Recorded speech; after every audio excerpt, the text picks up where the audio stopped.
Getting rich. The American dream. To get all you want, when you want it. Today it may seem as impossible to get rich as moving the planets. News coverage stacks the odds against you with stories about college grads unable to get the job they want. These guys won't help make you rich, no matter how much you protest. Today there's a better opportunity to become wealthy more so than at any other time in history. And there's proof of that statement with around 10 million American millionaires. Becoming rich is not just a goal anymore, it is required. For anyone planning for retirement, it takes about $1.2 million to create an annual income to sustain your lifestyle.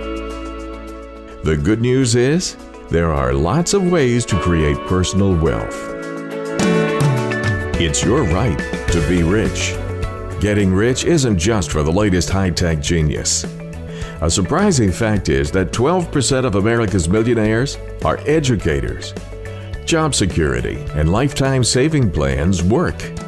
Of course, corporate executives, business owners, and entrepreneurs are on the list, but there's opportunity for everyone. Education is key to wealth creation. This is the story of two men who did more to make education available than any other. Both men were born into poverty. Both were destined to rise to riches and change the world. Tough times have a way of bringing out the best.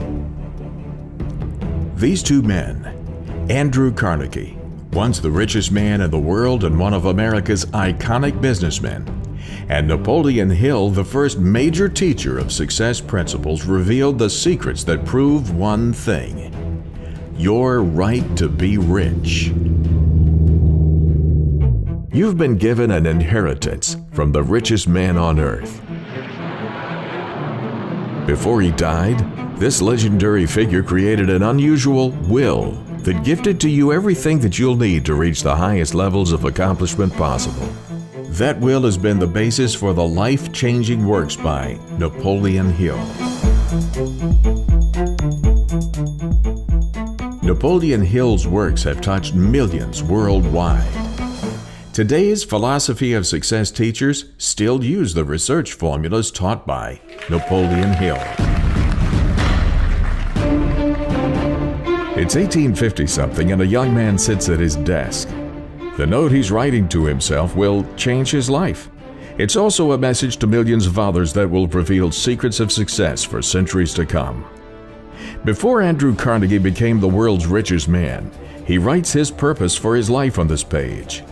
It's a simple plan to spend the first half of his life amassing a fortune, and then to spend the second half of his life giving it all away. The most valuable thing he left behind wasn't just the money. His most valuable gift is a blueprint that anyone can use to follow in his footsteps. Andrew Carnegie rose from rags to riches. Had he not discovered and utilized the success principles that made him wealthy, perhaps there would have never been an industrial revolution. Who was Andrew Carnegie? Why would he leave to you the keys to his fortune? Books and documentaries have been written and produced about his life and the lives of his contemporaries, such as Henry Ford. Well, I think everybody's decided that they've got to go to work. I think from now on, there's no one can stop this great country from going ahead. John D. Rockefeller and J.P. Morgan. Newer, faster ways of producing steel. Discovering rich oil fields and refining it into fuel. Managing money through investments and savings. These men proved that America was not discovered, America was built. And America was built by average, ordinary men with extraordinary vision, skills, and abilities. Of all the giants of industry, Andrew Carnegie is the one who developed a plan that anyone can use to achieve their dreams.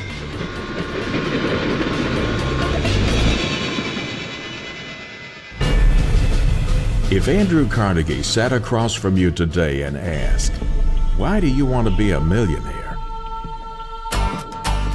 the answer may seem obvious. Instead of all the things you could buy, he would most likely advise you to become wealthy not because of the things you can buy, rather because of what you become. Becoming rich is not your signature moment. What you become in the process of pursuing wealth is your signature moment. Andrew Carnegie became the richest man on the planet and ended up giving it all away. And his example has led contemporaries like Bill Gates and Warren Buffett to follow in his footsteps. These two are leading others to follow. They created the Giving Pledge to motivate America's wealthiest individuals and families to give away the majority of their fortunes to charity. Andrew Carnegie was born in Scotland in a typical weaver's cottage with only one main room in 1835. The town was the medieval capital of Scotland.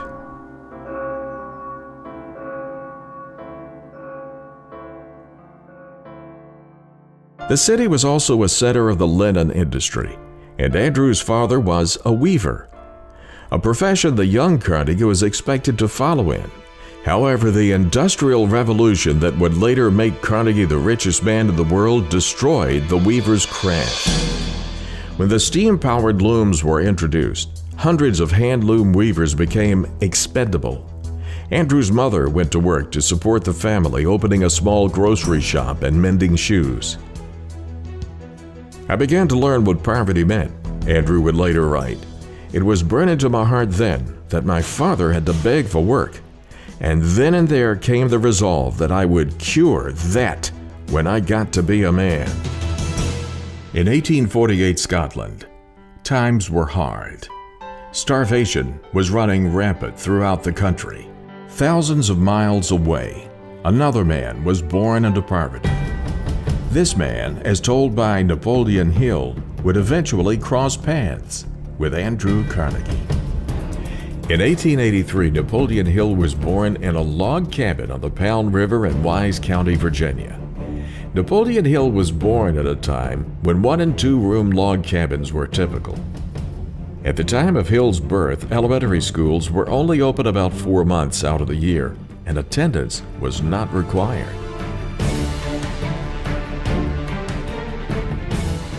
His stepmother suggested that he devote his time to reading and writing, and she concluded, "You might live to see the time when your influence will be felt throughout the state."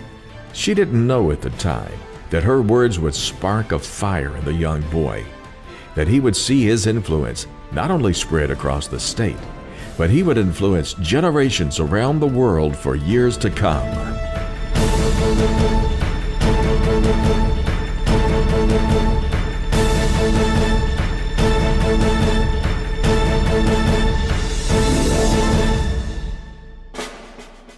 Back in Scotland, and much earlier, Andrew's uncle George Lauder introduced him to the writings of Robert Burns and historical Scottish heroes such as Robert the Bruce, William Wallace, and Rob Roy. Reading became a passion for the young Carnegie. Books became a major factor throughout Andrew Carnegie's life as he pursued an education that would unlock secrets of success. Years later, a young reporter named Napoleon Hill was given an assignment to write a series of articles about famous and successful men. As Hill tells it, this led him to interview Andrew Carnegie, who was at the time one of the most powerful men in the world. Carnegie believed that the process of success could be outlined in a simple formula that anyone would be able to understand and achieve. Hill tells the story this way. Impressed with Hill, Carnegie asked him if he was up to the task of putting together this information, to interview over 500 successful men and women, to discover and publish a formula for success. I caught my first fleeting glimpse of the profound law which provides the means by which we may choose our own purpose in life and attain it while I was being coached by Andrew Carnegie during the organization of the Science of Success philosophy. I had just finished telling Mr. Carnegie that I feared he had chosen the wrong person to give the world the first practical philosophy of personal success because of my youth, my lack of education, and my lack of finances. Well, at this point, Mr. Carnegie delivered a lecture that I shall never forget because it changed my entire life and paved the way for my helping to change the lives of millions of people, some of them not yet born. Let me call your attention to a great power which is under your control, said Mr. Carnegie. A power which is greater than poverty, greater than the lack of education, greater than all of your fears and superstitions combined. It is the power to take possession of your own mind and direct it to whatever ends you may desire.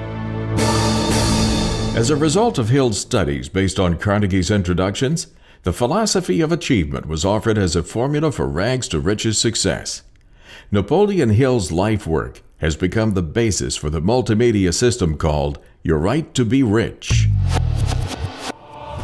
Publishing would become instrumental in the life of Napoleon Hill. James Monroe Hill, Napoleon's father, was the son of James Madison Hill, an English-born printer who emigrated to America in the 1840s. James built a press and began publication of Zephyr, Wise County, Virginia's first newspaper. At the age of 13, Napoleon took his first paying job. It was after school in the coal mines. Coal mining was a dirty, hard job, and Napoleon, at $1 a day wages, quickly decided that coal mining was not a future that he desired. When he turned 15, he became a news reporter in the mountains of Wise County and saw that job as an excellent choice to replace coal mining or farming. A few years later, Napoleon went to work for Rufus Ayres, a prominent attorney who had been Attorney General of Virginia, and in 1901 was one of the wealthiest men in Wise County. Ayres was involved in coal mining, the lumber business, and banking, and he owned the Big Stone Gap Post. Ayres encouraged Napoleon to study law. While Napoleon Hill attended Georgetown Law School in Washington, D.C., he went to work for Robert L. Taylor, a former governor who published Bob Taylor's magazine. While working for Bob Taylor, Napoleon agreed to interview successful business people. At the age of 25, he found himself at the mansion of Andrew Carnegie. It was that interview that defined the balance of Napoleon's life, and it was the turning point that would change the lives of people all over the world. Considering challenges that faced the Carnegie family in Scotland, the Carnegies decided to move to Pennsylvania for the prospect of a better life. The decision was made to sell the looms and the furniture by auction to help pay for the trip. The proceeds of the sale were most disappointing. The looms brought hardly anything, and the result was that 20 pounds more were needed to enable the family to pay passage to America. William Carnegie, Andrew's father, sang one of the popular songs of the day to the family to encourage them to head west to America. These are the words of the song. To the west, to the west, to the land of the free, where the mighty Missouri rolls down to the sea, where a man is a man, if he's willing to toil, and the humblest may gather the fruits of the soil. The song was later manifested into a driving force in Napoleon Hill's lessons. Napoleon Hill explains the driving force of ideas. I want to describe my discovery in the simplest terms possible, because it will reveal to you why it is true that whatever the mind can conceive and believe, the mind can achieve, regardless of how many times you may have failed in the past or how lofty your aims and hopes may be. And so the long journey began. The Carnegie family sailed from Glasgow in 1848. The arrival at New York was bewildering. New York was the first great site of human industry. The bustle and excitement was overwhelming for the young Andrew. The family eventually settled in a very poor area outside of Pittsburgh. Young Andrew got his first job at age 13 as a bobbin boy, changing spools of thread at a cotton mill, 12 hours a day, 6 days a week. His starting wage was $1.20 per week. His young age and meager wages would not hold Andrew Carnegie down. In 1850, Carnegie became a telegraph messenger boy at the Pittsburgh office of the Ohio Telegraph Company. He paid close attention to his work and quickly learned to distinguish the sounds of incoming telegraph signals. He could translate signals by ear without having to wait for the telegraph operator to translate the message. Sharpening his skills led to advancement. Within a year, he was promoted. As a messenger, he would memorize all of the locations of Pittsburgh's businesses and the faces of important men. He made many connections this way. This laid the foundation for the principle of success that Napoleon Hill would later call the MasterMind Alliance. If you work for a salary or wages, you have a marvelous opportunity to promote yourself into a higher income and a more responsible position by forming a MasterMind alliance with your associate workers, including the management. Napoleon Hill based the concept of the MasterMind Alliance on the circle of influential people he met. It all started when Carnegie gave Hill a letter of introduction to Henry Ford. The young man makes up his mind to work. There's no limit to what he can do. But if he makes up his mind to go at it without the idea of work, he hasn't much chance. He must study and work, and he must go back in any art as far as he can, just dig up the very beginning. And he must, the more he goes back, the further he will be able to see ahead. Alexander Graham Bell, John D. Rockefeller, Theodore Roosevelt, Charles M. Schwab, F. W. Woolworth, and William Wrigley Jr. Hill later became an advisor to two presidents of the United States of America, Woodrow Wilson and Franklin Delano Roosevelt. These connections allowed Hill to learn from some of the greatest men of the era. The skill to make connections would prove to be a major factor in the wealth of Andrew Carnegie, along with other skills he developed.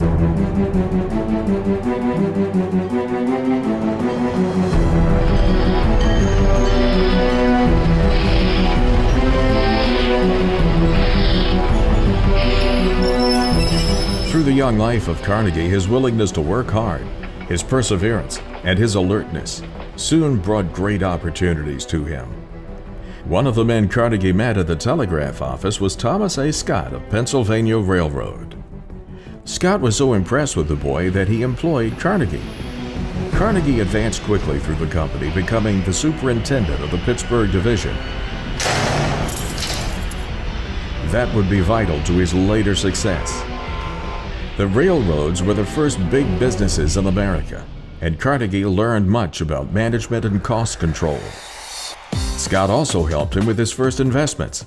Scott made it possible for Carnegie to invest $500 in the Adams Express, which contracted with the Pennsylvania. The money was secured by his mother's placing a $500 mortgage on the family's $700 home. A few years later, he received a few shares in T.T. Woodruff's sleeping car company. Reinvesting his returns in railroad-related industries such as iron, bridges, and rails, Carnegie slowly accumulated capital. The basis for his later successes came to him by developing a vertical strategy of owning related businesses that gave him more control as he focused his energies on his goal: to become wealthy. That definiteness of purpose became another lesson that Hill published. When you speak of your poverty and lack of education, Mr. Carnegie explained, you are simply directing your mind power to attract these undesirable circumstances, because it is true that whatever your mind feeds upon, your mind attracts to you. Now you see why it is important that you recognize that all success begins with definiteness of purpose, with a clear picture in your mind of precisely what you want from life. Andrew Carnegie elaborated on definiteness of purpose as a power to achieve the financial goals you desire, as Hill explained. First, decide definitely where you wish to be and what you wish to be doing during the next 3 years. And second, decide how much money you desire to be making and what you are going to do to earn it. And third, form a MasterMind alliance with at least one person in your immediate family and at least one other person among those to whom you are selling your services. By taking these 3 steps, you will have gone a long way toward appropriating the great master key to success. As a young boy, Andrew Carnegie loved to read. Carnegie's passion for reading had been given a great boost by Colonel James Anderson. Colonel Anderson opened his personal library of 400 volumes to working boys each Saturday night. The books he read and the lessons he learned drove him to become a self-made man in both his economic development and in his intellectual and cultural development. Through his reading, he was empowered to find a universal truth. Then Mr. Carnegie continued his speech with a description of a great universal truth which made such an impact upon my mind that I began then and there to give myself a new outlook on life and set up for myself a goal so far above my previous achievements that it shocked my friends and relatives when they heard about it. Everyone, said Mr. Carnegie, comes to the earth plane blessed with the privilege of controlling his mind power and directing it to whatever ends he may choose. But, he continued, everyone brings over with him at birth the equivalent of 2 sealed envelopes, one of which is clearly labeled, the riches you may enjoy if you take possession of your own mind and direct it to ends of your own choice. And the other is labeled, the penalties you must pay if you neglect to take possession of your mind and direct it.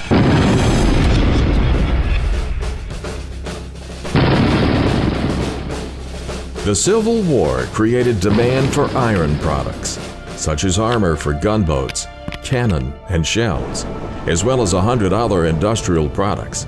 And that demand made Pittsburgh a center of wartime production.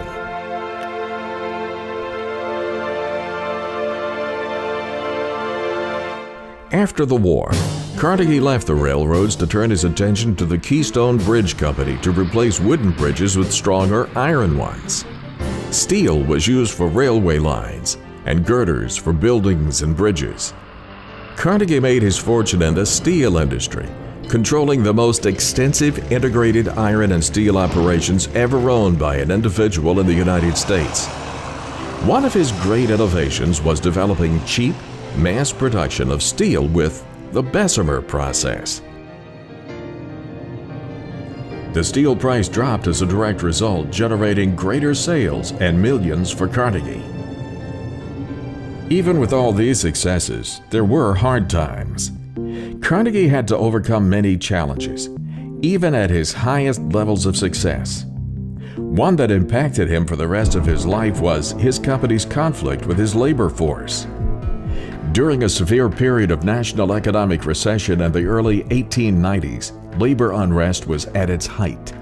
In 1892, while Andrew Carnegie was traveling back to Scotland with his family to visit his homeland, back in America, the management of his company, under the guidance of Henry Clay Frick, faced the Homestead Strike.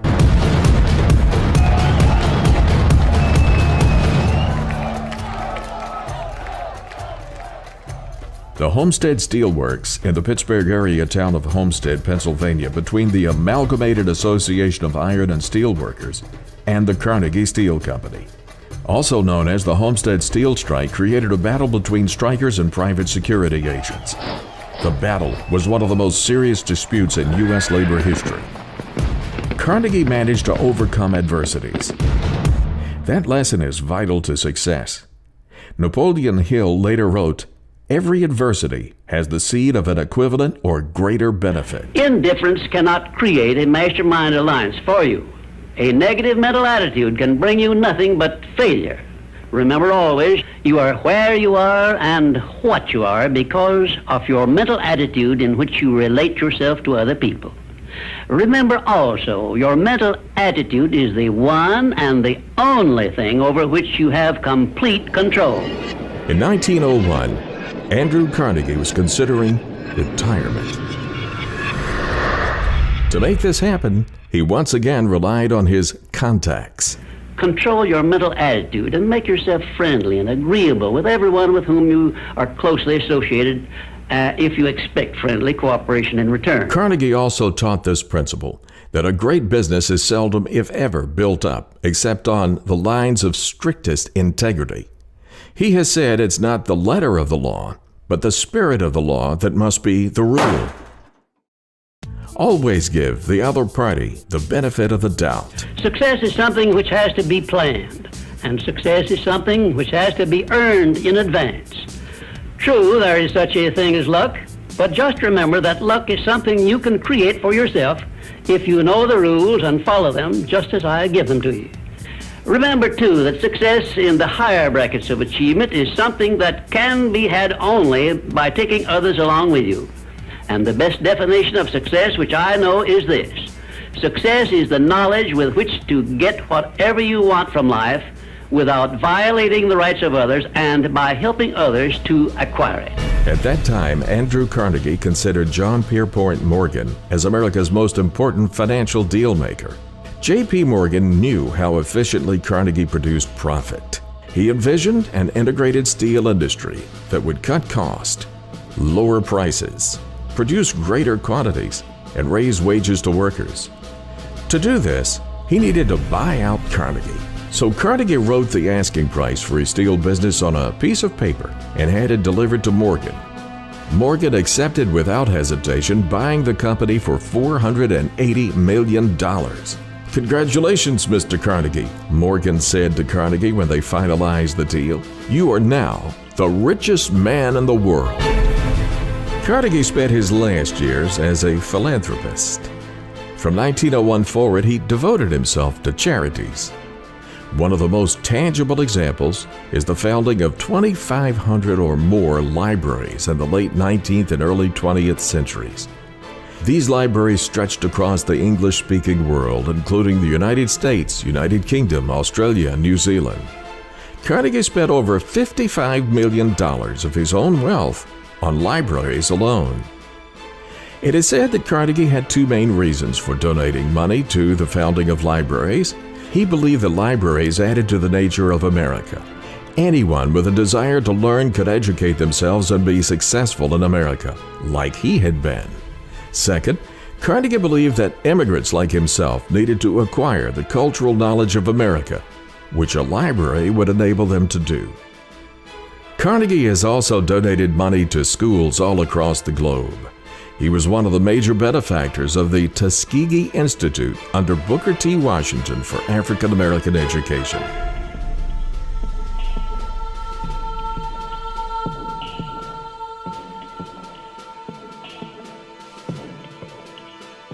Carnegie represents the idea of the American dream.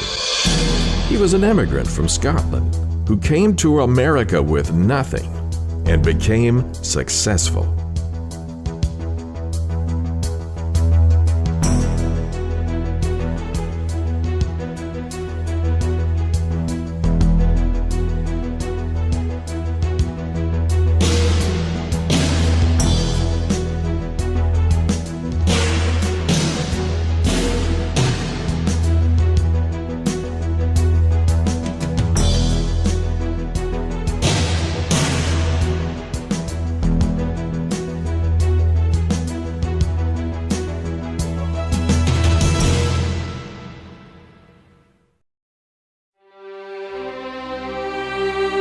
Andrew Carnegie died on August 11, 1919, in Lenox, Massachusetts, of bronchial pneumonia.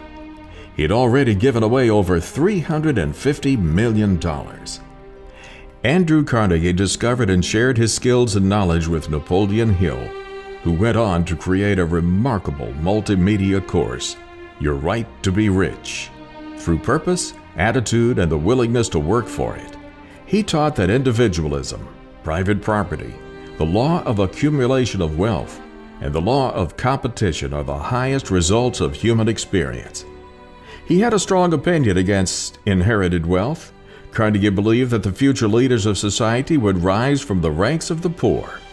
Carnegie believed in this because he'd risen from the bottom. He believed the poor possessed an advantage over the wealthy. The advantage is the lessons learned when overcoming defeat. His 1889 article proclaiming the gospel of wealth called on the rich to use their wealth to improve society, and that stimulated a wave of philanthropy. Napoleon Hill followed Mr. Carnegie's lead. In 1962, the Napoleon Hill Foundation was established as a non-profit charitable educational institution.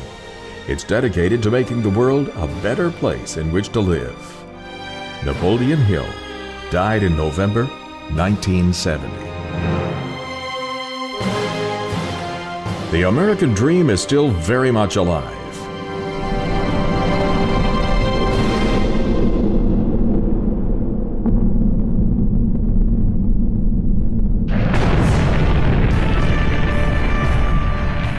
The journey we are on is based on the places we've been. We have the ability to take on almost any problem and find the right answer.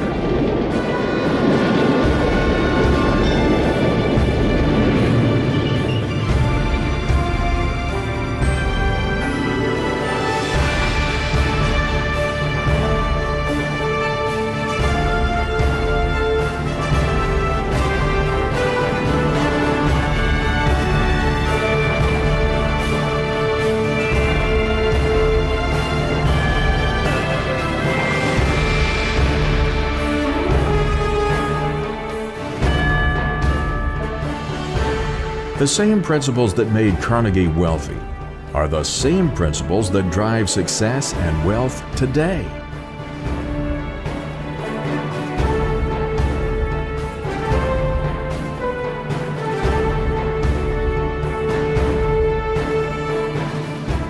Andrew Carnegie donated a fortune to worthy causes before his death, but his greatest contribution to the world by far was making sure that mankind had a self-study program that anyone could follow for becoming prosperous. By sharing his personal success lessons with Napoleon Hill, and, as Hill says, by inspiring him to interview the greatest minds in America and document their formulas for success.